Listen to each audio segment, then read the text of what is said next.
അവൻ എന്തിനാടാ നിന്നെ ചവിട്ടിയത്? അവനെന്നെ ചവിട്ടാൻ തോന്നിയിട്ടുണ്ടാവും. അപ്പൊ അവൻ എന്നെ ചവിട്ടാൻ തോന്നിയില്ലല്ലോ. അതിന് നീയല്ലല്ലോ എൻ്റെ ഏട്ടനെ കൊന്നത്. നീ ഒരാളെ കൊന്നു എനിക്ക് വിശ്വസിക്കാനാവുന്നില്ല. കേട്ടുമടുത്തിട്ടുള്ള സാധാരണ പ്രശ്നം തന്നെ എൻ്റേത്. പക്ഷേ ഒരു നോർമൽ ആൾക്കുണ്ടാകാവുന്ന ഏറ്റവും വലിയ പ്രശ്നം സാമ്പത്തിക ബാധ്യത. കടം കൊണ്ട് നിൽക്കക്കള്ളിയില്ലാതെ ആത്മഹത്യയുടെ വക്കത്തെത്തി എൻ്റെ കുടുംബത്തെ എങ്ങനെയെങ്കിലും രക്ഷിക്കണമെന്ന ഉദ്ദേശത്തോടെ ഞാൻ നാടുവിടാൻ തീരുമാനിച്ചു. ഒരു രാത്രി എങ്ങോട്ട് പോകണമെന്നറിയാതെ നാഷണൽ ഹൈവേയിൽ ഞാനങ്ങനെ നിന്നു. ഈ സമയം ദൂരെ നിന്ന് ദേവദൂതനെ പോലെ ഒരു ടാങ്കർ ലോറി വരുന്നത് ഞാൻ കണ്ടു. ദൈവം തോന്നിപ്പിച്ചാണോന്നറിയില്ല, ആ ഡ്രൈവർ വണ്ടി നിർത്തി. ഞാനും കൂടി പോന്നോട്ടെ? എങ്ങോട്ട്? അങ്ങനെ ഇന്ന സ്ഥലമൊന്നുമില്ല, എവിടം വരെ പോണു അവിടം വരെ. ഓ അവിടെ കേറ്. സോറി.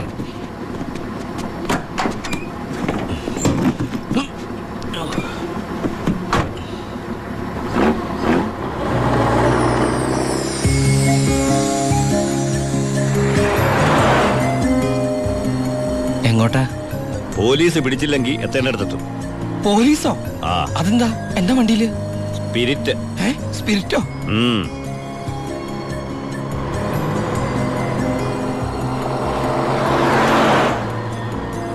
ഇതൊക്കെ ഒറ്റയ്ക്ക് കൊണ്ടുപോകാൻ പേടിയില്ലേ? ഒറ്റയ്ക്ക് കൊണ്ടുപോകുന്ന അതിന്റെ സുഖം. പോലീസ് പിടിച്ചാൽ എന്നെ മാത്രം നോക്കിയാൽ മതിയല്ലോ. അപ്പൊ ഈ പോണ വഴിക്ക് പോലീസ് പിടിച്ച എന്റെ കാര്യം? അത് പോലീസുകാർ നോക്കിക്കോട്ടെ. നിന്നെ പിടിച്ച എനിക്കെന്താ? നിനക്ക് എന്നെ കുറിച്ച് ഒന്നും അറിയില്ല, എന്റെ പേര് പോലും.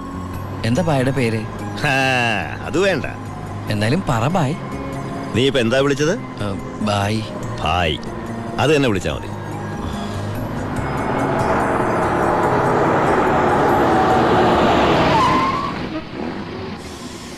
എന്താ നിർത്തിയത്?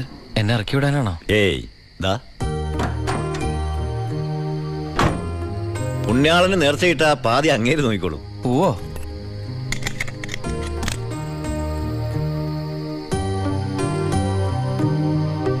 എന്റെ പുണ്യാള, നേർച്ചിടാനായിട്ട് എന്റെ കയ്യിലൊന്നുമില്ല. എന്നെ മുഴുവനായിട്ട് കാത്തോളണേ.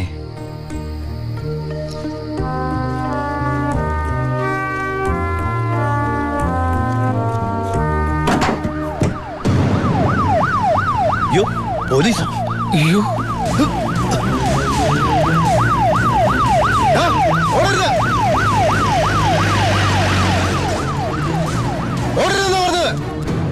നീ എന്നതാടായി പറയുന്നത്? ലോഡ് പോലീസ് പിടിച്ചെന്നോ? അതേ മുതലാളി, ഞാൻ ഓടി രക്ഷപ്പെട്ടതാ. ഇതിലെന്തോ ചതിയുണ്ട് ചേട്ടായി. കൊച്ചു മുതലാളി എന്നെ സംശയിക്കരുത്. വർഷം കുറെ ആയില്ലേ ഞാൻ നിങ്ങളുടെ കൂടെ ആയിട്ട്. എത്ര വർഷമായാലും നീ കള്ളപ്പണിയല്ലേ ചെയ്യണത്? കള്ളൻ എന്നും കള്ളൻ തന്നെയാടാ. ഇതേ ലക്ഷങ്ങളുടെ ഏർപ്പാടാ. ബേബി കുഞ്ഞേ. ചേട്ടാ സത്യം പറ, ഞങ്ങളുടെ ലോറിയിലൂടെ എങ്ങോട്ടാ മറിച്ചു വിറ്റത്? ഇയാളുടെ മോന്ത കണ്ടാലറിയാം 10 കാശ് കയ്യിൽ കിട്ടിയിട്ടുണ്ടെന്ന്. നമുക്ക് പോലീസ് പരാതിപ്പെടാൻ പറ്റില്ലല്ലോ, സംഗതി സ്പിരിറ്റ് അല്ലേ. ഇവനെ കൊണ്ട് സത്യം ഞാൻ പറയിപ്പിക്കാം. പറയടോ. ഞാൻ പറഞ്ഞത് സത്യമാ. നീ പറയില്ലല്ലേ? പറയടോ, ലോഡ് ആർക്കാ നീ മറിച്ചു വിറ്റത്? കുഞ്ഞേ.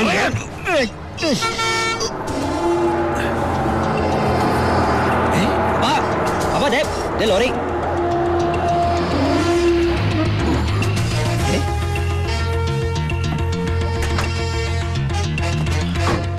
നല്ല ആളാട്ടാ. പോലീസിനെ കണ്ടപ്പോ ബായ് എന്തൊരു ഓട്ടോ ഓടിയത്. ഞാനാണെങ്കി പേടിച്ചും പോയി. പിന്നെ RC ബുക്കിൽ അഡ്രസ് അപ്പൊ ഒരു കണക്കിന് വണ്ടി ഇവിടെ എത്തിച്ച്. എനിക്കാണെങ്കി കാറൊക്കെ ഓടിച്ചുള്ള ചെറിയ പരിചയമുള്ളേ. എന്തൊരു പാടാ ഈ പണ്ടാറ് ഓടിക്കാനായിട്ട്. എന്റെ പുണ്യാളം കൊണ്ടുവന്നാ ഇവനെ. ഇത്രയും കാലം ജീവൻ പണയം വെച്ച് കൂടെ നിന്നിട്ടും നിങ്ങൾക്ക് ആർക്കും എന്നെ മനസ്സിലായില്ല. ചെയ്യുന്നത് കള്ളപ്പണിയാണെങ്കിലും അതൊരു സത്യമുണ്ടെന്ന് വിശ്വസിക്കുന്നവനാ ഞാൻ. ഇനി ഞാൻ നിങ്ങളുടെ കൂടെ ശരിയാവില്ല. ഞാൻ പറഞ്ഞോട്ടെ. എന്നെ കൊണ്ട് കുറെ ഉണ്ടാക്കിയില്ലേ, ഇനി ഒറ്റയ്ക്ക് കൂടെ ഉണ്ടാക്കിയാ മതി. ചാണ്ടിച്ച അപ്പാ, ഇയാള് പോണേ പോട്ടപ്പാ. ഇയാളെ ചത്ത നമ്മള് ബിസിനസ് ആയില്ലേ?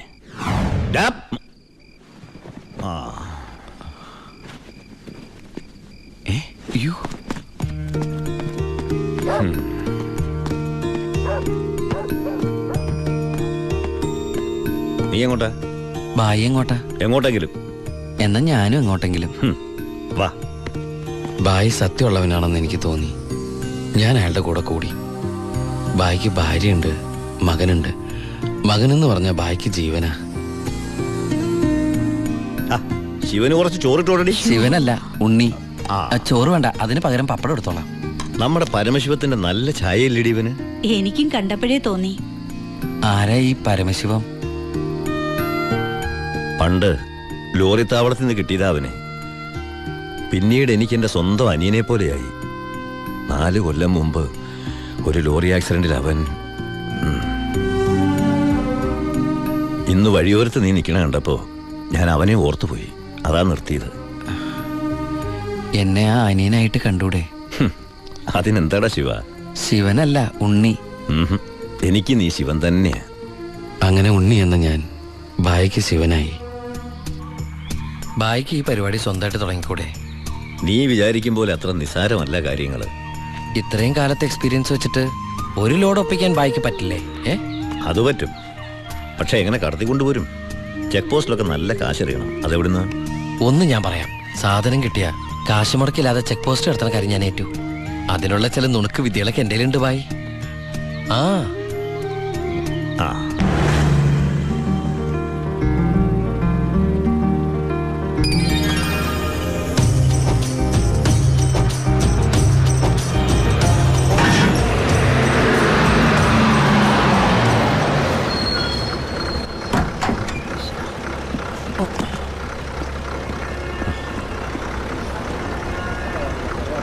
സാറേ, വണ്ടി എന്താണ് വണ്ടിയില്? ഐസാണ് സാറേ. കുറിപ്പേ കയറി പരിശോധിക്കും. സാർ,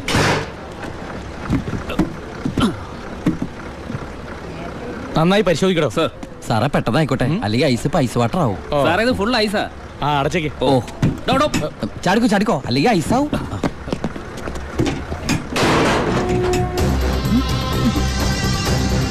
വിട്ടോ വിട്ടോ, വിട്ടോ.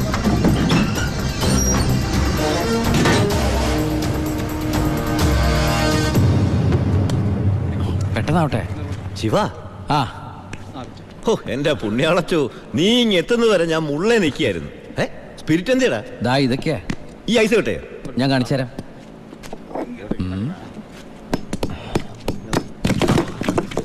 ദാ ഒറിജിനൽ സ്പിരിറ്റ്. ആ എന്റെ അമ്മച്ചി, ഒടുക്കത്തെ ബുദ്ധി തന്നെ. അല്ലടാ, ഐസിന്റെ ഉള്ളി വെച്ചിട്ട് സ്പിരിറ്റ് എന്താ ഐസ് ആവാത്തേ? എന്റെ ബായ്, വെള്ളം 0 ഡിഗ്രി സെന്റിഗ്രേഡിൽ ഐസ് ആവും. പക്ഷെ സ്പിരിറ്റ് ഐസ് ആവണമെങ്കിൽ -112 ഡിഗ്രി എങ്കിലും വേണം. കെമിസ്ട്രി പഠിച്ചതിന്റെ ഗുണ. എന്തായാലും കെമിക്കറി കണ്ടുപിടിച്ച. കെമിക്കറി അല്ല, കെമിസ്ട്രി. അവൻ ഭയങ്കര തന്നെ. ഇത് എത്ര രൂപയുടെ മുതലാന്ന് അറിയാമോ നിനക്ക്? നിനക്ക് ഞാൻ എന്താടാ തരേണ്ടത്? ഈ ലാഭത്തിന്റെ പകുതി നീ എടുത്തു അല്ലേ? വേണ്ട, ഇത് മുഴുവൻ നീ എടുത്തു. വേണ്ട ബായ്. ബായ് ആ ചിന്നാടന്മാരെ അവിടെ ജോലി ചെയ്തിരുന്നപ്പോ ഒരു ലോഡിന് എത്ര രൂപ കിട്ടിയിരുന്നേ? 5000 ഉരുവ. ആ 5000 ഉലുവ മതി എനിക്ക്. അല്ലെ പിന്നെ ഞാനും ബായ് തമ്മിൽ എന്താ വ്യത്യാസം? അങ്ങനെ നീ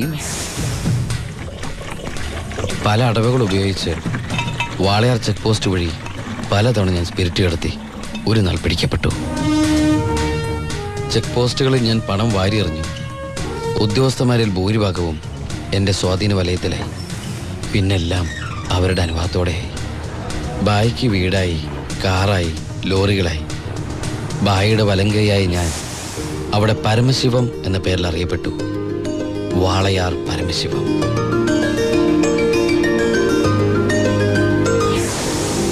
എനിക്കും സഹായികളുണ്ടായി. അച്ചായനും അച്ചുവേട്ടനും. സന്തോഷത്തിന്റെ നാളുകളായിരുന്നു പിന്നീട് അങ്ങോട്ട്. ഞങ്ങളുടെ വളർച്ച ചിന്നാടന്മാരുടെ തകർച്ചയായിരുന്നു. ഞങ്ങളെ നശിപ്പിക്കാൻ വേണ്ടി പല പല അടവുകളും അവർ പ്രയോഗിച്ചു. പക്ഷെ ഒന്നും വിജയിച്ചില്ല. ഒടുവിൽ ഒരു ദിവസം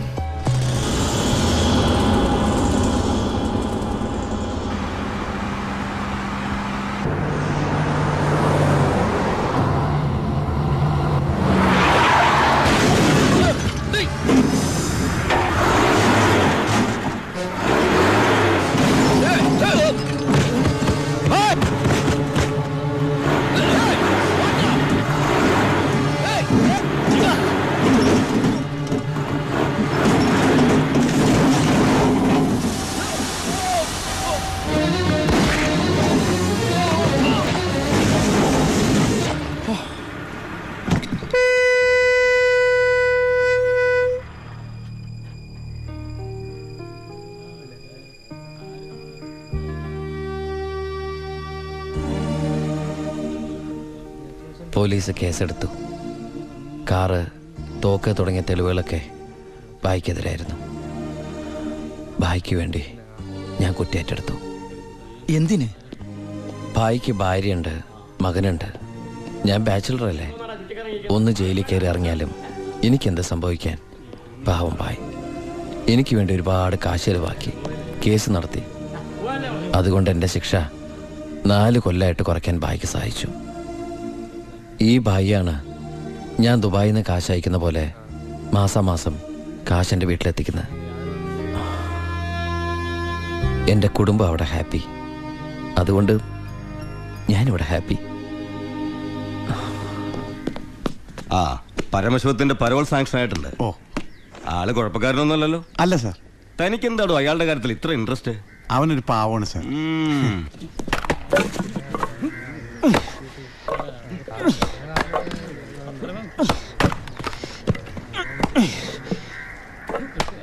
എടാ അവന്റെ ആ മസിൽ കിട്ടിയിരുന്നെങ്കിൽ ഉച്ചക്ക് ബീഫ് ഫ്രൈ ആയിട്ട് കൊടുക്കായിരുന്നു. ശ്ശെ.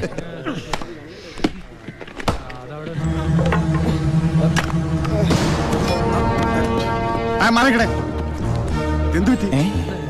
ആ ഡോക്ടറെ വിളിച്ചു സാർ. ഒടുക്കത്തെ കരുനാക്ക്. ചത്താ എന്താടാ ഒരാള് കിടന്ന് ഉറങ്ങണേന് ഇങ്ങനെ നീ എന്ത് വേടി?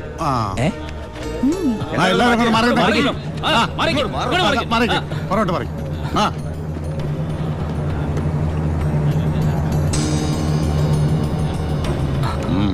He's very serious. മെഡിക്കൽ കോളേജിലേക്ക് മാറ്റേണ്ടി വരും. Yes proceed. ഓക്കെ. മാറ്റാനൊക്കെ വരട്ടെ സാറേ. പരമശിവം ചുമ്മാ ഇരി സാറേ. ദേ ഈ നിൽക്കുന്ന കൃഷ്ണേട്ടൻ കഴിഞ്ഞ ആഴ്ച ക്ഷീണം കൊണ്ട് തളർന്നു വീണപ്പോ 1 കപ്പ് വെള്ളം എടുത്ത് മോന്തയ്ക്ക് ഒഴിച്ച് എണിപ്പിച്ചുവിടാൻ പറഞ്ഞാളാ ഈ സൂപ്രണ്ട് സാറ്. പിന്നെ ഇവനോട് മാത്രം എന്താ എത്ര സിമ്പതി? നിങ്ങൾ ആരെങ്കിലും കാശ് വെച്ചിട്ടുണ്ടോ? വെറുതെ ഇരി സാറേ. ഇവന്റെ നാവിക്കിട്ട് ഒരു ഒറ്റ തൊഴിലെടുത്തന്റെ അപ്പ എഴുന്നോക്കോ.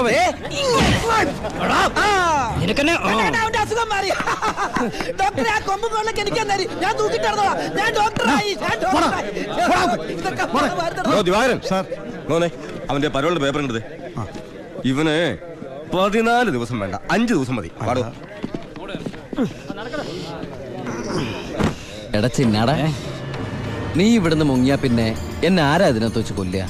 നീ എന്നെ കൊല്ലുന്നത് കാണാൻ കാത്തിരിക്കല്ലേ ഞാൻ. ഇവൻ എന്നെ മൂടൗട്ടാക്കി അടങ്ങുള്ളൂ. നീ പോയി ജോലി എടുക്കടാ. നീ ഓർത്തോ? ഓർത്തല്ല ഞാൻ ഡെന്റിസ്റ്റ് പല്ല് ഞാൻ എടുക്കും. നീ സൂക്ഷിച്ചോട്ടോ. ഞാൻ ഇവിടുന്ന് പുറത്തിറങ്ങിയിട്ട് വേണ്ടേ?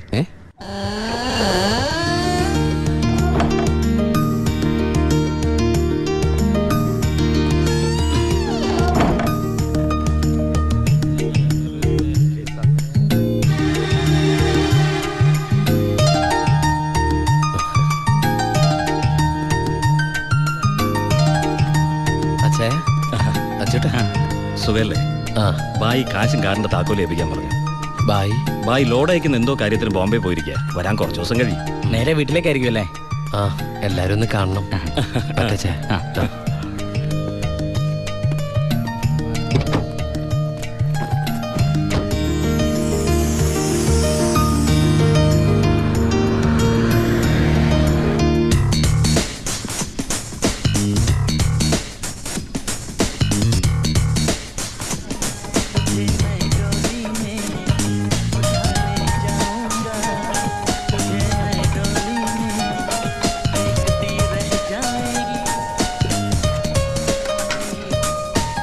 ഭാരതി അമ്മേ, ഭാരതി.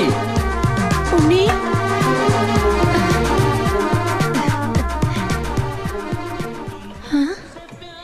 അമ്പിളി, എടി അമ്പിളി. എന്താ അമ്മേ? ഞാൻ ഉണ്ണിയുടെ ശബ്ദം കേട്ടു. ശബ്ദോ? ആ, അവൻ എന്നെ ഭാരതി അമ്മയെന്ന് വിളിക്കുന്നത് ഞാൻ കേട്ടു. അത് അമ്മ എപ്പോഴും ഉണ്ണിയെ കുറിച്ച് ചിന്തിക്കുന്നോണ്ട് തോന്നിയതായിരിക്കും. അല്ലടി ഞാൻ. ഭാരതി അമ്മേ.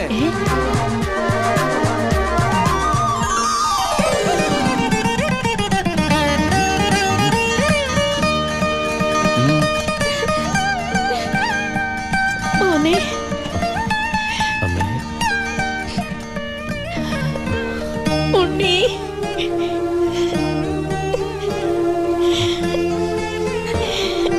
ഹായ്. ഭാരതി അമ്മ എന്തിനാ കരയണേ? സന്തോഷം കൊണ്ട. ഊണും കഴിഞ്ഞ് കിടന്നുറങ്ങാൻ പോയി നിന്നെ 6-7 വർഷം കഴിഞ്ഞല്ലേടാ കാണുന്നത്. അതൊക്കെ പോട്ടമ്മേ. ഇവൾക്ക് വരുന്നുണ്ടല്ലോ സന്തോഷം. എന്താടി?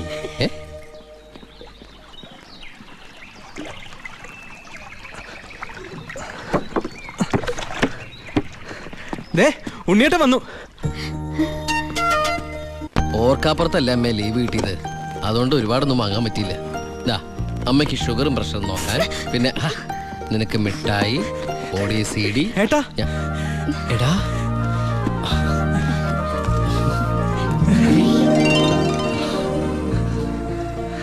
എന്റെ അമ്മോ, ഇവനെ കണ്ടാലിപ്പോ എന്റെ ഏട്ടനെന്ന് പറയൂലോ അമ്മേ. ഇത് പഴയ അളവാ, നിനക്ക് പാകാവൂന്ന് അറിയില്ല.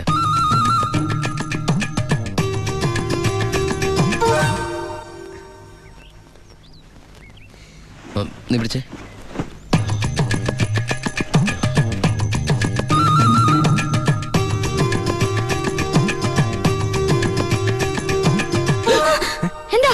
ചുമ്മാ ഒന്നുമില്ല. നീ എന്റെ ഷോൾഡേഴ്സ് നോക്കി. ഏട്ടാ ഇത് ജീൻസ് അല്ലേ? ഓ ജീൻസ് ആണോ? എന്നാ വേസ്റ്റ് നോക്കിയോ.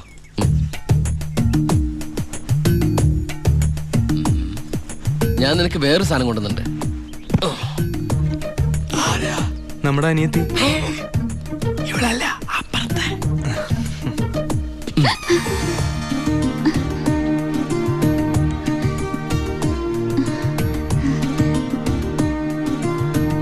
ആരാ? ഏയ് നിക്കവിടെ. നീ ഏതാ? നീ എവിടത്തെയാ? ചെവി ഇട്ടൂടെ? സംസാരിക്കില്ലേ?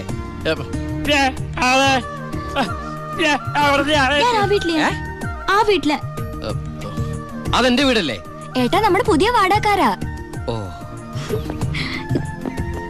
നല്ല കൂട്ടരാ, നല്ല തങ്കപ്പെട്ട സ്വഭാവമുള്ള കുട്ടിയാ. പേര് ഗോപിക. അയ്യേ എനിക്ക് പെങ്ങളെ പോലെയാ. അയ്യോ പെങ്ങളെ പോലെയാണോ? അപ്പൊ നിനക്ക് India is my country, all Indians are my sisters ആണല്ലേ? നിനക്ക് ഇന്ത്യയിൽ നിന്ന് പെണ്ണ് കിട്ടാൻ പറ്റില്ലല്ലോ. ഒന്ന് പോയട്ടെ, നമുക്ക് ഇറ്റലിയിൽ നിന്ന് ഒരു ജെറ്റിലെ തപ്പാം.